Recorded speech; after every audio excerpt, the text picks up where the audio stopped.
il faut qu'on sache au moins le travail. Il faut avoir foi en ce qu'on fait. Moi, j'ai une foi en l'Afrique. C'est tout. Et je fais ce qui me semble bon pour l'Afrique. C'est ça que je fais. Le reste, c'est pas important. J'ai dit souvent à mes collaborateurs que celui qui veut être riche, il ne faut pas qu'il vienne faire la politique. Si quelqu'un fait la politique et qu'il devient riche, c'est qu'il est voleur. La politique n'est pas là pour enrichir les gens. En politique, on te donne les moyens pour que tu vives correctement, mais il y a un travail à faire. Si celui qui veut être riche, il fait des affaires. Il ne devient pas professeur, il ne devient pas journaliste, il ne devient pas caméraman, il ne devient pas homme politique. C'est pas des métiers où on devient riche, ça. C'est pas des métiers où on devient riche. Ça, c'est la première leçon que je voulais tirer. La deuxième leçon, c'est que tu peux partir de zéro et tu peux arriver au sommet. Pourvu que tu saches dès le départ où tu veux aller. Et que tu prennes les moyens pour arriver où tu veux arriver. Je me rappelle toujours d'une discussion que j'avais avec mes amis au lycée classique. On était un certain nombre qui voulions devenir président. Chacun dit va devenir président. Et il y en a un qui m'a dit, moi je vais d'abord faire les affaires, parce que sans argent on ne peut pas faire la politique, on ne peut pas devenir président.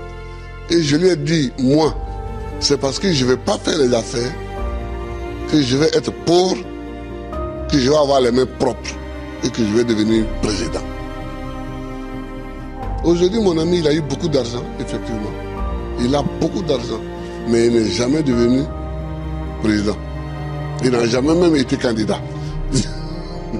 Voilà, il n'a jamais été candidat. C'est-à-dire qu'il faut savoir ce que tu veux longtemps à l'avance. C'est-à-dire qu'il ne faut pas découvrir les situations de façon opportuniste. Il faut savoir ce que tu veux être, ce que tu veux faire. Et tu te traces ta ligne de conduite. Donc tout ce que tu fais dans la vie, moi j'ai fait histoire pour devenir président. Sinon, la bourse qu'on m'a donnée pour aller en France, c'était pour faire professeur de latin et grec. Quand j'ai commencé vraiment à militer, je me suis rendu compte qu'il me manquait l'histoire de l'Afrique pour poursuivre ma route. J'ai changé. J'ai changé. Et j'ai fait histoire parce que c'est ça qui me manquait pour connaître d'où on vient et où on peut aller en connaissant d'où on vient. Nous, on a des grands combats à mener. Et les grands combats que nous avons à mener, ce n'est pas pour se venger des gens, c'est pour au moins être homme aussi, comme les autres. C'est ça qu'on appelle la dignité. Que quand tu passes, il faut qu'on sache au moins que c'est un homme qui passe. C'est tout. C'est tout ce que nous voulons. C'est tout ce que nous recherchons. On ne cherche pas à dominer ceux qui nous ont dominés hier, à nous venger d'eux, à faire ceci. Non, non, non. On veut qu'on reconnaisse que nous sommes des hommes au même titre que les autres. Il faut faire son travail. Il faut avoir foi en ce qu'on fait. Moi, j'ai une foi en l'Afrique.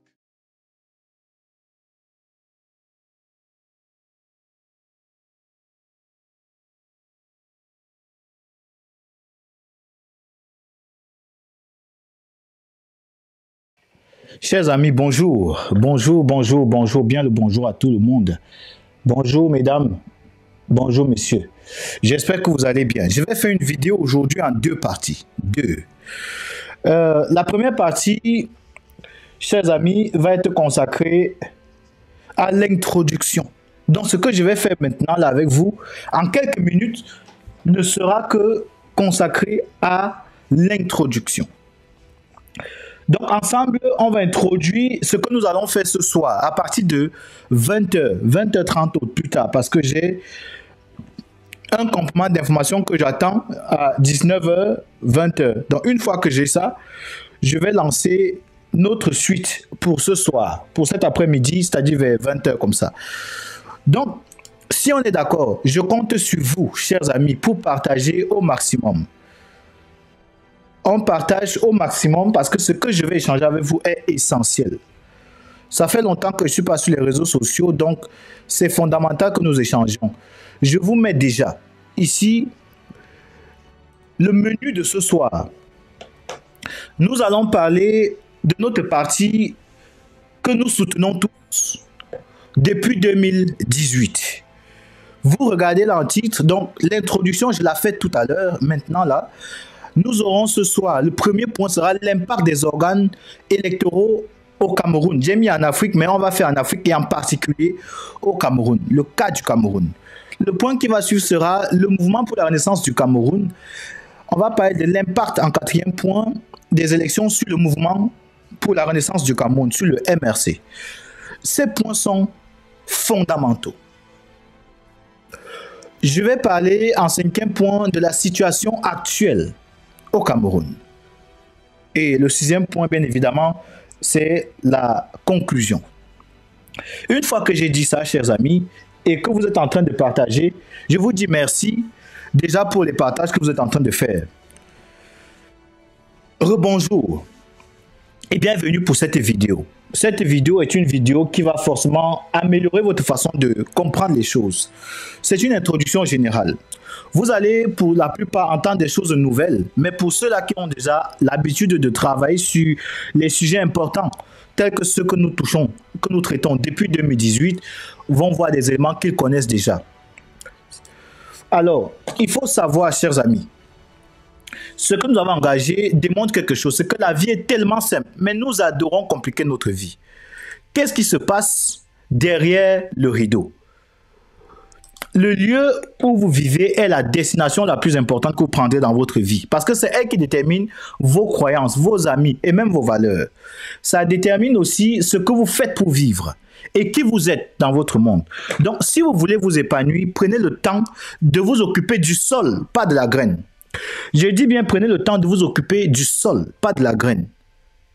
Et c'est ce que nous faisons régulièrement au Cameroun. Nous nous concentrons sur la graine et non sur le sol. La graine, c'est le MRC. Le MRC a réussi à planter une graine au Cameroun depuis 2018 de par les actions que le MRC a menées. Donc, c'est ça la graine. Mais au lieu que nous nous occupions d'où la graine a été plantée, c'est-à-dire dans un système pollué. Je vais prendre un autre mot que vous aimez bien, hein, un verbe, le verbe zombifier. Le MRCA au Cameroun, dans un pays zombifié, implanté une graine. Cette graine-là, c'est la graine de la renaissance. C'est ça qui nous intéresse. Donc, ne vous occupez pas de la graine, mais concentrez-vous sur la terre. Nous sommes en Afrique et nous nous vantons régulièrement d'avoir la terre la plus fertile de l'univers.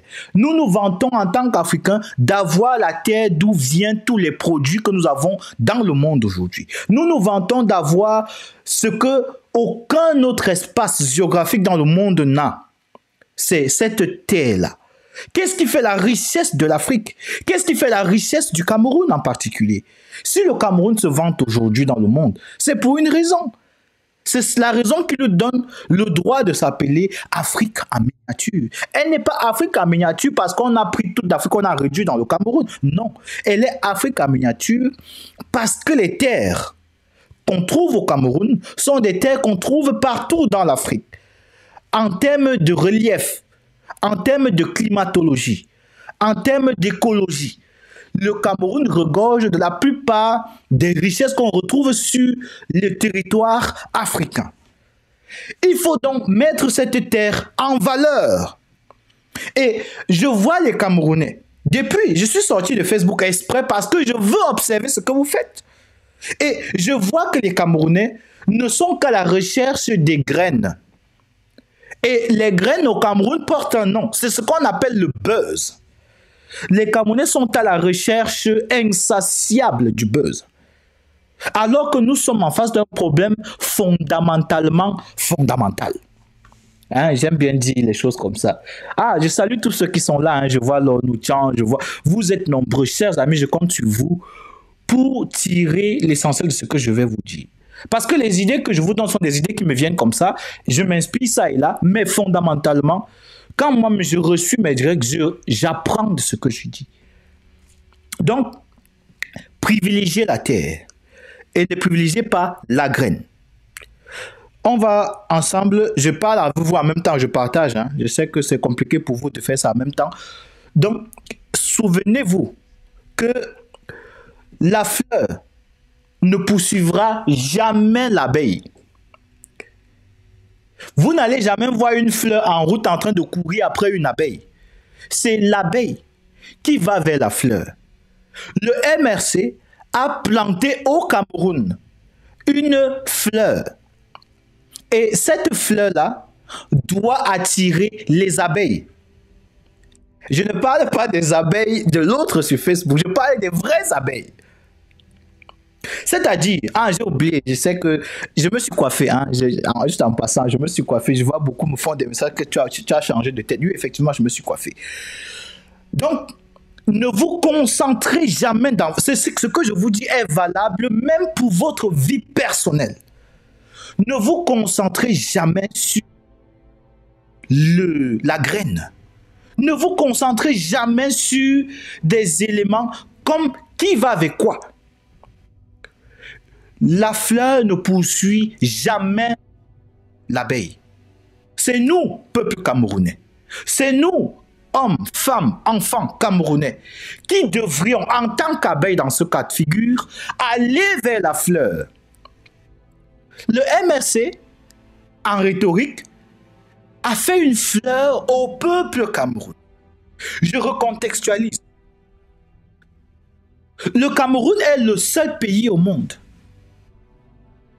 qui incarne la démocratie dans son essence la plus pure, sur le papier.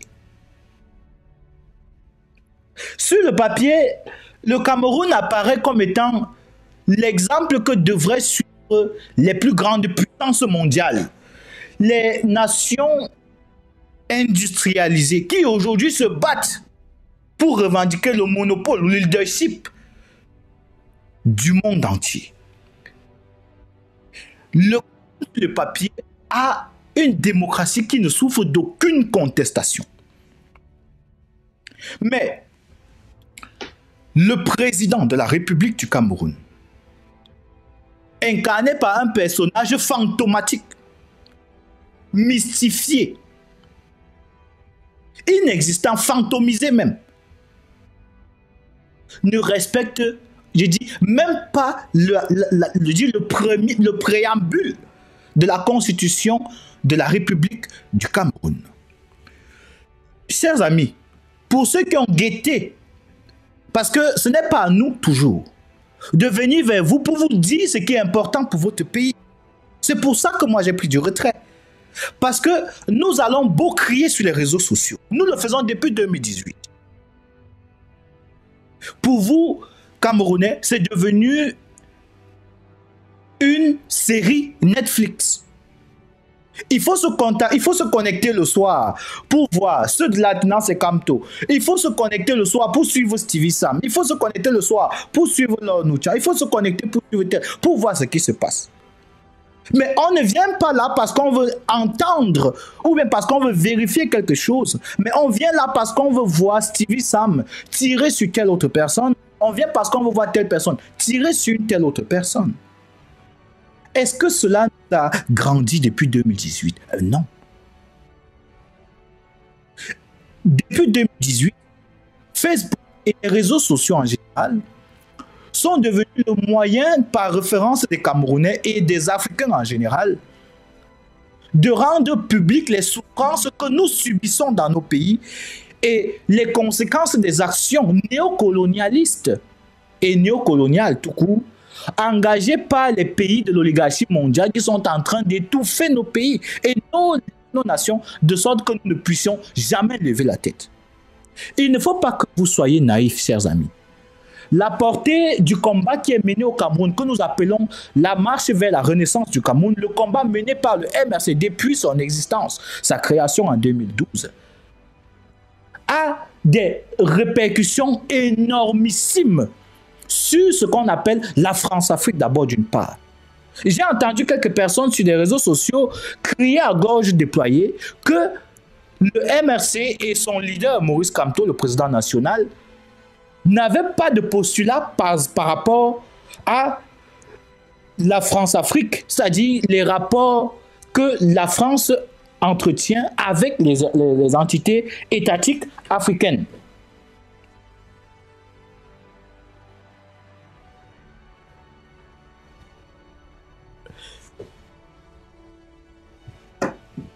C'est pas la sorcellerie, ça. Bon, en tout cas, c'est pas grave. Donc, c'est fondamental d'en tenir compte, chers amis. Il y a une graine qui a été plantée. La graine, on ne la plante pas dans les nuages, on la plante dans la terre, sous le sol camerounais. Ne nous occupons pas de cette graine qui a été plantée, mais concentrons-nous sur la terre camerounaise. C'est le système qui est le problème. Le MRC est né pour répondre à des questions fondamentales. Et ce soir, je vais revenir sur le MRC. Parce que beaucoup de personnes sont en train de dire des choses qui sont incroyablissimes. Donc, il faut que nous revenions vers les bases. Ce que je vous dis aujourd'hui, donc, n'est pas parce que je veux que vous rejoigniez le MRC, non. C'est pour ça que je dis, ne vous concentrez pas sur la graine, mais concentrez-vous sur le sol. Quelle est la raison d'être du MRC? Quelle est la lutte que le MRC mène? Pourquoi se bat-il même d'ailleurs? Est-ce qu'il se bat pour que le MRC devienne le RDPC? Se bat-il pour que le MRC devienne l'incarnation de la dictature en Afrique? Ou se bat-il pour que le Cameroun puisse aspirer à une seconde chance? La deuxième chance dans la vie nous permet de renaître. Et c'est pour ça que le MRC a articulé son travail idéologique et politique. La Renaissance. Il s'agit donc du parti de la Renaissance. Donc, chers amis, pour revenir à l'allégorie que j'ai faite avec les fleurs et les abeilles, c'est que au Cameroun, le MRC représente la fleur. Et c'est à nous, peuple camerounais, de nous mettre comme des abeilles derrière cette fleur. Parce que de cette fleur, nous allons tirer notre nectar. Le nectar qui est sucré, le miel que nous consommons, ne vient que lorsque nous, les abeilles, avons pu tirer du MRC cette fleur, le nectar intéressant, important, qu'il nous donne, qu'il nous propose. Et cette proposition est articulée, elle est écrite en 5 chapitres. 5 chapitres. Donc, vous voulez me dire que les Camerounais, des citoyens issus d'un pays dont on a, voilà, qu'on surnomme l'Afrique en miniature, mais qui est reconnu planétairement pour la capacité, la sagacité de ses ressortissants. Il n'y a pas un espace sur terre où vous puissiez partir et où vous ne trouverez pas des Camerounais à des postes fondamentaux. Les Camerounais ont des grosses têtes. Et vous voulez me dire que dans cette population de Camerounais, population encore entre guillemets, il soit impossible de trouver des individus qui aient pu s'asseoir et lire 5 chapitres. Les 5 chapitres, c'est les 5 piliers du MRC. Le chantier premier, il vous dit dans son chantier premier, nous voulons repenser l'organisation politique des institutions du Cameroun. C'est le premier chantier. Et il y a un chantier sur la condition de la femme, de l'enfant, de la famille au Cameroun. Il y a le chantier sur la technologie. Il y a un chantier sur la jeunesse, la diaspora, la relation, c'est-à-dire les rapports extérieurs, diplomatiques, culturels, sociaux avec l'étranger et la jeunesse camerounaise des différentes diasporas. C'est écrit, chers amis. C'est accessible. Chaque jour, quand nous vous disons, à la fin de chaque communiqué important, vous verrez toujours www.mrcparti.org. C'est vrai que le site du MRC a certaines lacunes. Il n'y a non plus la perfection. Nulle part sur la perfection n'est percevable. Mais allez au moins se consulter ça et vous trouverez là-bas des éléments qui vous permettraient de mieux comprendre le MRC. Si vous lisez ces chantiers et que vous les comprenez, vous serez les prochaines personnes assises ici à dire ce que je suis en train de vous dire. Parce que vous aurez été convaincus. Mais vous ne serez pas convaincus par le MRC, mais vous serez convaincus de ce que cette façon de voir le Cameroun, cette façon de penser le Cameroun, vous permettra demain, chers amis, d'aller au Cameroun et d'investir. Depuis 2018, qui investit au Cameroun? Il y a un média sans prétention aucune qui a, à un moment donné, émerveillé et touché beaucoup de monde dans la diaspora. Ce média s'appelle Investi au Cameroun. Et ce média, régulièrement, était spécialisé dans la mise en avant des investisseurs camerounais au Cameroun et des investissements étrangers au Cameroun. Depuis 2018, regardez la fréquence de leurs publications. Elle est décroissante. Ce n'est pas parce que le magazine ou les journalistes qui y travaillent ne sont pas bons ou qui sont incompétents, non. C'est parce qu'il n'y a plus de matière. Les investissements au Cameroun sont dégringolants. Les pays, les grandes institutions internationales, les organisations non gouvernementales, les entreprises internationales, les multinationales, comme on dit, n'investissent plus au Cameroun. Quand vous voyez les ministres du Cameroun ne voyagent plus pour l'étranger, vous croyez que c'est parce qu'ils sont trop contents de rester au Cameroun? Ce n'est pas que pour les boycotts, ils ont suffisamment de protection ici en Europe. Mais c'est parce qu'au niveau financier, les réductions se font sentir.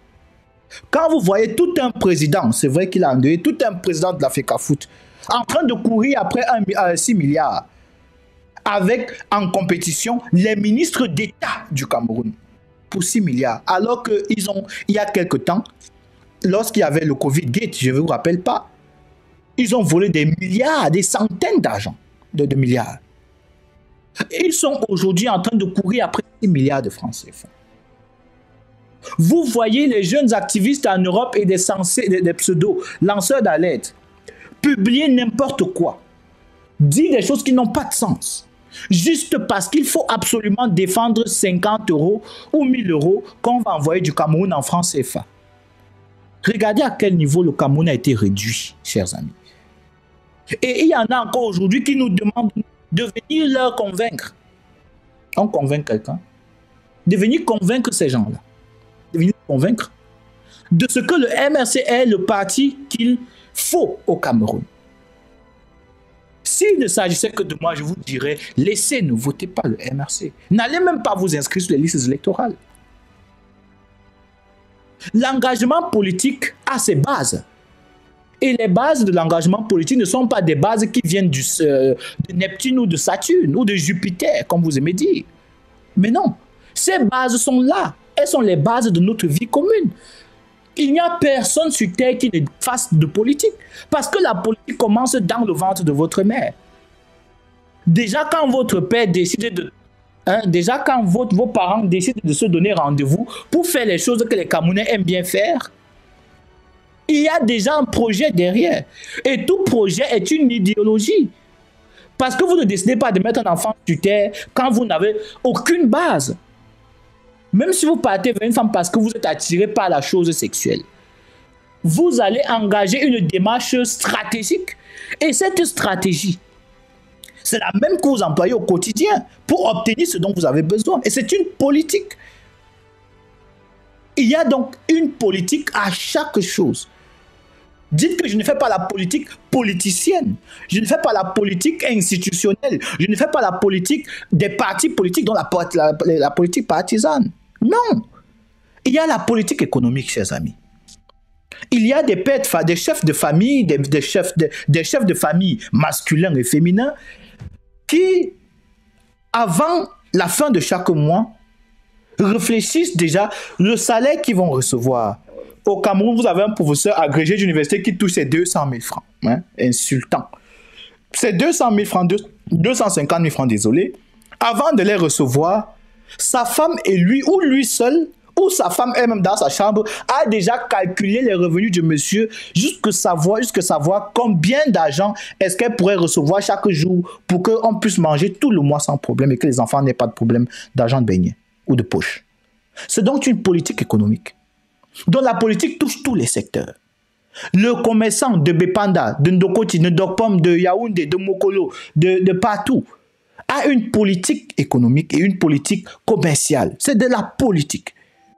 Il n'y a donc personne dans cette foutue terre qui ne fasse de politique. Donc ignorer cet argument-là, ce n'est pas un argument, c'est de la délation. Quand on est confronté à un choc grave, quand on est en face d'une situation qui nous dépasse, il y a deux possibilités qui se posent à nous. Deux possibilités, toujours.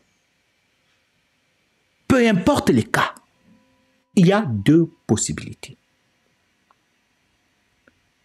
Fuir ou continuer. Je dis bien, fuir ou continuer. Il n'y a pas d'autre forme de procès. Je dis bien, il n'y a pas de troisième alternative. Soit vous résolvez vos problèmes, soit vous les fuyez. Mais la meilleure, c'est quoi? C'est que les problèmes, eux, ne sont pas visibles. Les problèmes sont là, dans votre tête. Vous transportez vos problèmes d'un point A à un point B. Vous fuyez votre maison parce que vous croyez que c'est là que se trouve votre problème. Vous allez au bar, vous prenez les bouteilles de bière, vous les buvez. Le problème ne reste pas dans la bouteille, ni dans votre estomac ou dans votre vessie, il reste là. Quand vous allez vous réveiller, le problème sera entier. Alors, l'avenir du Cameroun, ce n'est pas demain qu'on va le résoudre. Il n'y a pas de procrastination possible, chers amis. Qui veut manger doit travailler. C'est aussi simple que cela. Vous n'avez pas à vous battre pour deux amis véritables. Vous n'avez pas... Parce que j'ai vu au début de cette révolution, quand j'ai commencé à dire, je me rappelle bien, quand j'ai commencé à observer et dire que telle chose n'était pas bien, j'ai commencé à donner mon point de vue sur certaines choses en tant que Camerounais. Parce que j'ai vu qu'il y a des personnes qui avaient été créées de toutes pièces pour gagner la confiance des Camerounais que vous êtes en tant que grand activiste, pour plus tard vous amener dans le fossé. J'ai commencé à parler, à lancer des alertes. Il y en a qui ont cru que je voulais m'attacher des amis. Non, on ne cherche pas d'amis. Je rappelle encore, l'abeille va vers la fleur. L'inverse n'est pas possible. La nature nous enseigne suffisamment. Beaucoup de personnes croient qu'on intègre la philosophie dans le programme académique, dans le programme scolaire, juste parce qu'on veut faire vantard ou dire que nous aussi on fait de la philosophie. Eh bien non. La philosophie vous amène à comprendre que même dans votre façon de penser quotidienne, que l'école représente pour les jeunes, philosopher, c'est-à-dire se poser des questions et questionner les réponses qu'on a à ces questions-là, nous amène à nous développer. Et l'académie, l'université, est le milieu de référence pour les questions qui n'ont pas de réponse. C'est pour ça que quand on sort de l'université, on tombe en phase de recherche. On est dans la recherche. On cherche une réponse ou des réponses potentielles, des réponses qui ont peut-être 90% de plausibilité par rapport à une question qu'on se pose. Des réponses qui ont si on pose une question, par exemple, de savoir qui sommes-nous en tant qu'être humain? Pourquoi le Cameroun n'arrive pas à s'en sortir? Voilà une question. À cette question, 30 millions de Camerounais, vous aurez 30 millions de réponses fois 30 millions parce que chacun aura au moins 30 millions de réponses possibles par rapport à la décrépitude actuelle du Cameroun ou bien la décrépitude éternelle du Cameroun que nous connaissons du moins jusqu'à aujourd'hui. nous n'avons pas une histoire commune. Puisque nous revendiquons un Cameroun meilleur où nous aurons la possibilité de travailler, où les Camerounais ne seront plus obligés de mourir et de constituer le cimetière qu'est devenu l'Atlantique aujourd'hui. Nous avons besoin d'un Cameroun où la jeunesse, 76% de la population du Cameroun, pourra au moins se sortir de la maison. Il n'y a pas d'asile pour les vieux. Quand il dit asile, ce n'est pas au niveau psychiatrique. Il n'y a pas de maison pour des vieux au Cameroun. On ne s'occupe pas des vieux au Cameroun. Je ne dis pas qu'il faille imiter le système occidental, non. Mais je veux dire ici qu'on ne s'occupe pas des vieux au Cameroun institutionnellement parce que c'est les vieux qui dirigent le Cameroun. C'est quand même un scandale que dans un pays où les sénateurs représentent les différentes régions, qu'on ne voit aucun jeune Camerounais aller manifester parce que le Parlement est représenté par des vieux. Le Sénat est représenté par des vieux. L'exécutif est représenté par des vieux. Même s'ils sont inexistants et des momies, ils sont des vieux. Je vais, pour que vous compreniez mieux ce que je vous dis, vous donner une image. Suivez cette image. De leur père, chers enfants, laissez, je vous en prie, laissez d'introduire le voleur dans les concessions des parents. Parce que sinon, demain, vous irez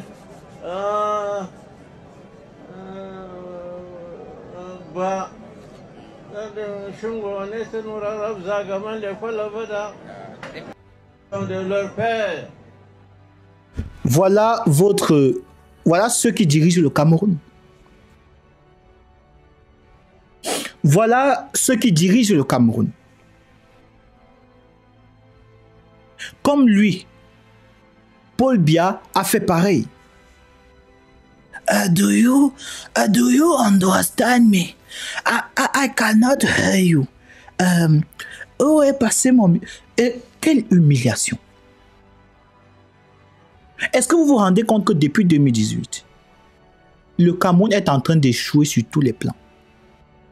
On a l'impression que le Cameroun représente un individu qui, pendant toute son existence, n'a fait que mentir aux gens. Je suis le pays le plus puissant d'Afrique centrale, je suis le pays le plus riche d'Afrique centrale, j'ai le pays le plus intellectualisé, j'ai la société la plus active. Pendant des années, des décennies, on n'a fait que mentir aux gens. On n'a fait que torpiller la norme.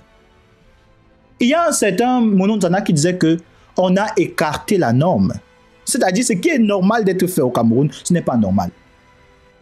Se lever, travailler pour son pays, non, ce n'est pas normal au Cameroun. Ce qui est normal au Cameroun, c'est qu'on me paye. En plus du salaire que je reçois, qu'on me paye pour que je rende le service que je suis censé faire pour le salaire que je reçois. Je n'oublierai jamais l'année 2016. J'ai eu un ami, ingénieur en Allemagne, spécialisé en énergie renouvelable, dont le solaire. Avec quelques autres, on est parti au Cameroun pour mettre sur pied un projet.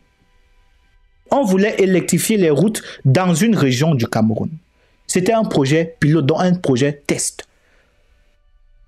Le ministre des Mines et de l'Énergie de l'époque, qui est en face du Sénam à Yaoundé, nous a dit: qu'est-ce que je gagne dans ça? Avec des individus comme ceux-là, vous estimez qu'on ait le temps de questionner l'alternative à ce que nous avons? Si vous êtes en train de brûler, que le feu vous est engagé, vous est vraiment a commencé à vous consumer, au lieu de trouver une solution directe, vous allez réfléchir de la main qui se tend ou bien de celui qui vient avec l'extincteur vers vous. Mais non. Les propositions faites par le MSC apparaissent comme cet extincteur. On doit éteindre le feu sur le Cameroun. Et pour cela, le gouvernement camerounais doit répondre de toutes les violations et des trahisons qu'il a perpétrés depuis 2018. Je répète bien, ils doivent répondre de cela. Non, on ne peut pas reconstruire avec tout le monde. Même dans les démocraties les plus affirmées, il y a les prisons. On a construit avec eux les prisons? Non. Ceux qui sont en prison, là, on n'a pas construit. La prison est faite pour certains individus. On ne peut pas dire gouvernement sans compter l'exclusion de certaines personnes. C'est quelque chose qui est brutal, mais je dois vous le dire. Il faut faire la part des choses entre le discours politique et le discours normal et la vérité. De réel politique. Ça impose des choses. C'est-à-dire, on ne peut pas imaginer un Cameroun. Peut-être que vous imaginez ça. Vous imaginez réellement un Cameroun uni avec la partie anglophone, c'est-à-dire le Nozo, dont les pères, les mères, les enfants, les fœtus ont été tués, sauvagement violés, barbarisés, satanisés. Avec ces criminels en puissance dans nos rues se baladant, vous imaginez un pays avec des sectaires, des experts de la nustocratie en train de se pavaner dans nos villes à côté de nos enfants dans les écoles. Soyons sérieux un instant. C'est ça la réflexion critique. Et il n'y a pas quelqu'un aujourd'hui, chers amis, qui puisse dire « je m'engage politiquement » sans avoir sa carte d'identité politique. Votre carte d'identité politique, c'est quoi? Ce n'est pas la carte d'adhésion à un parti politique. Non. Non. La deuxième pièce la plus importante pour un citoyen dans un pays, vous savez ce que c'est? Non, dites-moi en commentaire. Dites donc, j'ai trop parlé, mon frère. C'est quoi? On dit dans mon village on dit quoi? Que Dieu t'a arrêté, Dieu t'a attrapé. C'est quoi, c'est la marche? Parlez aussi là-bas en commentaire. Dites-moi en commentaire, selon vous, quel est le deuxième document le plus important pour un citoyen dans un pays? Oh, vraiment, là, nous tiens. Là, nous tiens. On t'a fait ça au village, là. Donc, là a raison. C'est la carte électorale. C'est tout. La carte d'identité permet de reconnaître votre identité, de savoir qui vous êtes dans une société. Mais la carte d'identité nationale démontre de quelle nationalité vous êtes. Alors, on peut avoir une carte d'identité en tout domaine. Bonsoir à toi, maman Kaingambet. On peut avoir une carte nationale, une carte d'identité dans plusieurs domaines. La preuve en est que les vigiles ont des cartes d'identité. Mais la carte d'identité nationale a une particularité. Quelle est celle-là qui démontre que vous êtes Camerounais et que vous vivez dans le territoire camerounais à ce moment-là quand vous êtes contrôlé? En dehors du Cameroun, il y a le passeport. Mais le passeport, comme ça se dit, c'est au niveau des ports. Il y a les ports aériens, il y a les ports fluviaux, il y a les ports terrestres. C'est ça le rôle du passeport. Mais dans un pays concrètement, c'est quoi un pays? C'est quoi un État? C'est quoi un peuple? C'est quoi une nation? On ne connaît pas ça au Cameroun. Parce qu'on a appris ça à l'école, comme on a appris la Constitution. Parce qu'on a appris ça à l'école comme on a appris le code électoral. Parce qu'on a appris ça à l'école comme on... Bon, je dis à l'école comme ça on apprend ces choses au Cameroun. Pour ceux qui ont été curieux. Parce que c'est dans les papiers. Mais sur le terrain, ça n'existe pas. Personne ne connaît ça. Le professeur d'université du Cameroun se lève. Il va à l'université, il est professeur. Dès qu'il sort de l'université, il engage une bagarre devant avec un fou. Il est professeur intellectuel dans l'université et en dehors de l'université. Il est un Camerounais sacrocéphalisé. Voilà le monde que nous avons. Voilà notre Cameroun. Alors, les premières cartes les plus importantes, vous ne les avez pas. Les cartes nationales d'identité, vous ne les avez pas. La deuxième carte la plus importante, qui démontre que vous avez le pouvoir et que l'État reconnaît votre pouvoir, c'est quoi? C'est la carte d'électeur. Parce que c'est avec elle que vous pouvez sanctionner le président et son gouvernement, et les députés, et les sénateurs, et les conseillers municipaux, et les maires. C'est ça qui vous donne votre possibilité, effectivement, de dire votre mot dans la gestion de votre propre pays. Alors, il ne sert à rien de vous vanter sur les réseaux sociaux et de dire « Oui, moi j'ai 4 voitures. » Ça ne sert à rien parce que vous ne représentez rien. Je vous dis vraiment, hein, vous ne représentez rien. Vous êtes des Camerounais qui ont fui leur pays Parce qu'il y a la misère. Vous dites que vous êtes intelligent, vous n'avez pas pu utiliser votre intelligence au Cameroun comme des gens comme Maurice Kamto. Vous avez fui face à un problème. Vous vous retrouvez en Europe, dans le territoire des autres. Et vous vous vantez, en vantant les mérites de ce que ceux-là ont pu faire en restant sur leur terre. Le MSC et le président Maurice Kamto vous donnent une deuxième chance. C'est-à-dire, même quand vous êtes à l'étranger, de par votre liberté d'expression que vous avez là-bas, aidez-nous à ce que les Camerounais comprennent ce qui est important pour eux. Pas d'aller insulter, pas d'aller bagarrer, pas de faire des lives pour faire le buzz. Non, c'est de rappeler aux Camerounais ce qui est fondamental pour eux. Parce que ce qui est fondamental pour eux va permettre que vous qui êtes en Europe, vous puissiez revenir au Cameroun et vous sentir au Cameroun comme vous êtes en Europe. Est-ce que c'est facile pour les Européens d'entendre un message pareil? Ils ne peuvent donc pas aimer Maurice Kamto. Mais si les Européens n'aiment pas Maurice Kamto, vous n'aimez pas Maurice Kamto, abandonnons l'Afrique. Vendons l'Afrique, on sort du continent, on vient vivre en Europe et on subit le racisme en se taisant. Parce que quand vous êtes victime ici, votre pays étant faible et aussi bête qu'il est, bon, quand il dit bête, c'est les représentants de cet État qui sont clairement bêtes, vous aurez quel soutien? Si vous voyez un Asiatique, un Chinois, manipulé, torturé ici en Europe, vous croyez qu'un seul instant que son pays va rester tranquille, sa diplomatie va rester tranquille, le Cameroun peut pas aller voir quel État ici en Europe? Vous voulez des présidents aplaventistes qui vont venir se coucher pour boire la salive des étrangers, des Occidentaux, des néocolons? C'est ça que vous voulez? Alors abandonnez le Cameroun. Mais pour ceux qui veulent que le Cameroun, qui pensent le Cameroun et qui ont cet orgueil, parce que cet orgueil porte un nom, c'est le nationalisme. Et faites donc preuve de nationalisme en répétant les actions qui ont été répétées avant, qui ont été faites avant vous. Vous avez des figures devant vous. Oumniobe, Ernest Ouandji. Aujourd'hui, devant vous, vous avez un certain Maurice Kamto qui est vivant encore. Si demain on assassine Maurice Kamto, le Cameroun sera où? C'est avec Cabral Libi que vous allez refaire le Cameroun. C'est avec aussi Joshua. C'est avec Espoir Matomba. Que Dieu vous encourage, chers amis. Je vous dis fin pour cette première partie. Je dois vraiment partir. J'ai un rendez-vous très important. Et je reviens donc cette soirée à partir de 20h30. On va entrer dans le vif du sujet. Merci de m'avoir suivi. N'oubliez surtout pas, notez le rendez-vous à 20h30. Je reviendrai. Donc, il n'y a pas de flyer. C'est comme ça que je vais faire. Quand je mets les flyers, les propriétaires de ma page Facebook font tout pour que je ne fasse pas de direct. Donc, je préfère vous l'annoncer de cette façon. On se retrouve ce soir et on va parler des choses sérieuses. Si vous avez des questions pertinentes ou des questions que vous trouvez importantes à me poser, prenez votre petit stylo, écrivez quelque chose là-dessus et dès qu'on se revoit ce soir, vous posez cette question et je vais faire l'effort et dire ce que je peux pour que vous et moi, nous trouvions des réponses.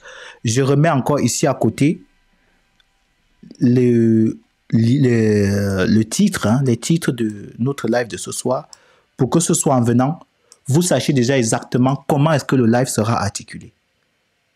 Donc, on va finir cette introduction, on va parler de l'impact des organes électoraux au Cameroun, pourquoi Elekam fait ce qu'il fait, qui est Elekam, qu'est-ce qu'il représente, les organes électoraux du Cameroun, ils sont nombreux.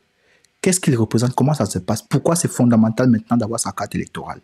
Donc, on va revenir sur tous ces éléments que vous voyez là, donc voilà les titres. J'attends vos messages.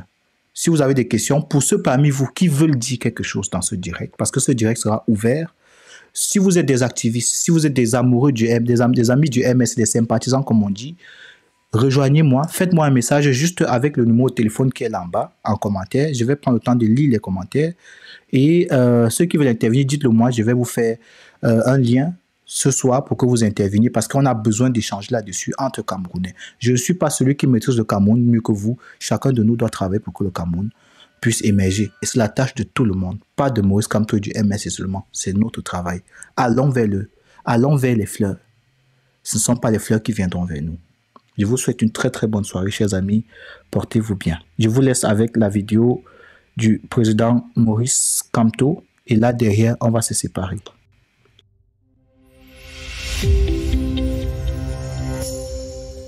Une petite précision, les marches du 22 septembre n'étaient pas contre la réélection de M. Biya.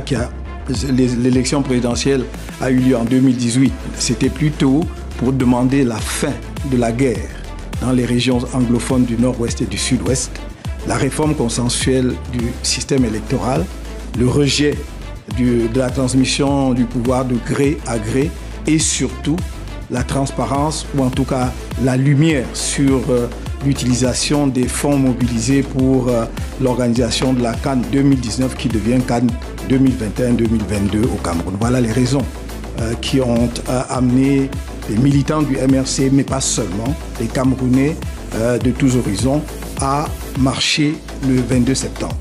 Je dois dire pour le coup que ceux qui sont en prison ne sont pas tous des gens qui ont marché. Certains ont été arrêtés bien avant le 22 septembre. Entre le 20 et le 21 septembre, de nombreux de nos militants ont été arrêtés. D'autres ont été arrêtés à leur domicile. C'est le cas de mon porte-parole, M. Bibou Nissak, qui a été arrêté chez lui devant sa femme et ses enfants. C'est le cas de M. Alain Foguet, professeur à l'université, trésorier national du MRC, qui a été arrêté la veille, le 21, alors qu'on l'avait interpellé devant mon domicile où on l'avait sollicité. Est-ce que vous conservez espoir de les voir sortir Mais bien entendu, toutes nos démarches aujourd'hui, au plan national comme au plan international, visent à obtenir leur remise en liberté rapide, immédiate et sans condition. Ces gens n'ont aucune raison d'être là où ils sont. Ces citoyens qui ont essayé pour certains, d'autres qui ont marché effectivement, mais pacifiquement, n'ont aucune raison d'être derrière les barreaux. Certains devant le tribunal militaire, je dois dire la plupart, devant les tribunaux militaires où ils encourent des peines allant jusqu'à la perpétuité, peut-être certains pour certains la peine de mort même.